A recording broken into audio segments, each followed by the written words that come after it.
کسی بھی طالب علم نے اگر انجینئر یا ڈاکٹر بننا ہے تو وہ ای کیٹ اور ایم ڈی کیٹ کی تیاری کرتا ہے، اور اس کے لیے وہ پرائیویٹ اکیڈمیز کا رخ کرتے ہیں، جہاں پر پرائیویٹ اکیڈمیز ان سے بھاری بھرکم فیسیں وصول کرتی ہیں۔ اس صورتحال کو دیکھتے ہوئے محکمہ تعلیم نے یہ فیصلہ کیا کہ وہ اب خود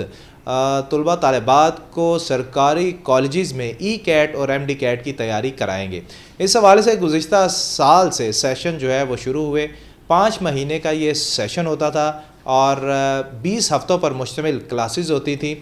جس پہ ماہر اساتذہ جو ہیں وہ تدریسی خدمات سر انجام دیتے تھے، اور طلباء طالبات کو کالجز کے اندر ہی ای کیٹ اور ایم ڈی کیٹ کی تیاریاں کرائی جاتی تھی۔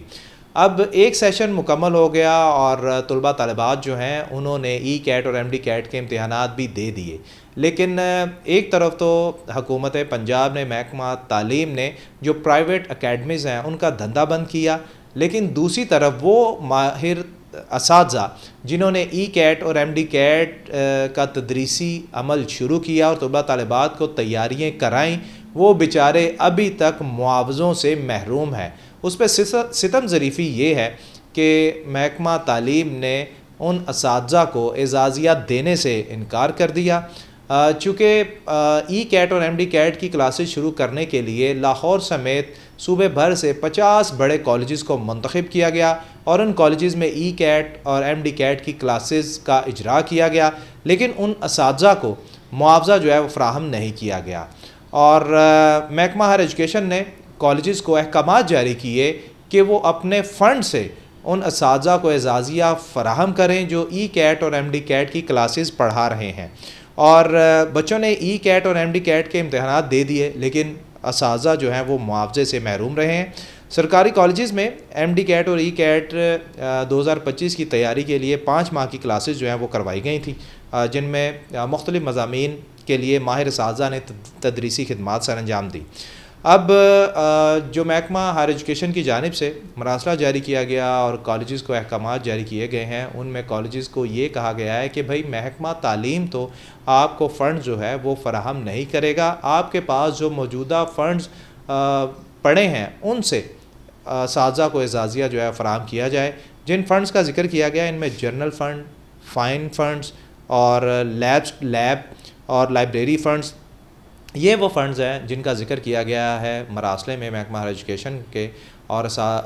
کہا گیا ہے کالجز انتظامیہ کو کہ وہ ان فنڈ سے پیسے نکال کر اساتذہ کے معاوضوں کے لیے اس کو استعمال کریں۔ اور اس کے ساتھ نوٹیفیکیشن میں بیان یہ کیا گیا ہے کہ 5 سبجیکٹ تھے جو ای کیٹ اور ایم ڈی کیٹ کے لیے پڑھائے جا رہے تھے۔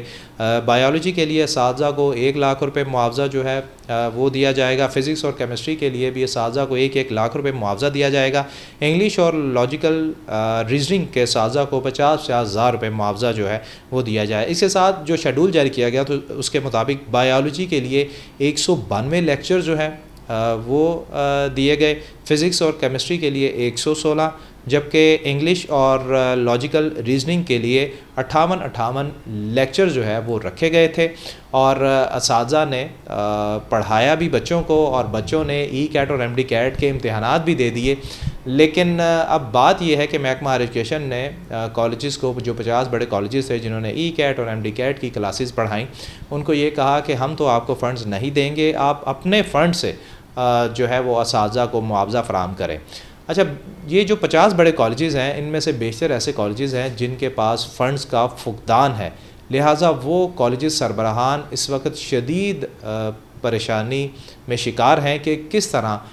وہ فنڈ جو ہیں وہ جنریٹ کریں، اور پھر وہ اساتذہ جنہوں نے 5 مہینے ایم ڈی کیٹ اور ای کیٹ کی تیاری کرائی ہے ان کو معاوضہ فراہم کریں۔ اب بیشتر اساتذہ جو ہے وہ یہ بھی سوچ رہے ہیں کہ مختلف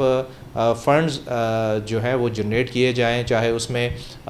ٹیوشن فیس کے نام پہ فنڈز وصول کیے جائیں طلباء طالبات سے، یا فیسیں جو ہیں وہ کسی طریقے سے بڑھائی جائیں، یا فائنز جو ہیں ان کو شروع کیا جائے۔ تو اب یہ تمام اثر جو ہے نہ صرف طلباء طالبات پر پڑے گا، بلکہ وہ اساتذہ بھی جنہوں نے 5 مہینے پڑھایا اور اب تک اعزازیہ سے محروم ہیں، وہ بھی سوچ رہے ہیں کہ اب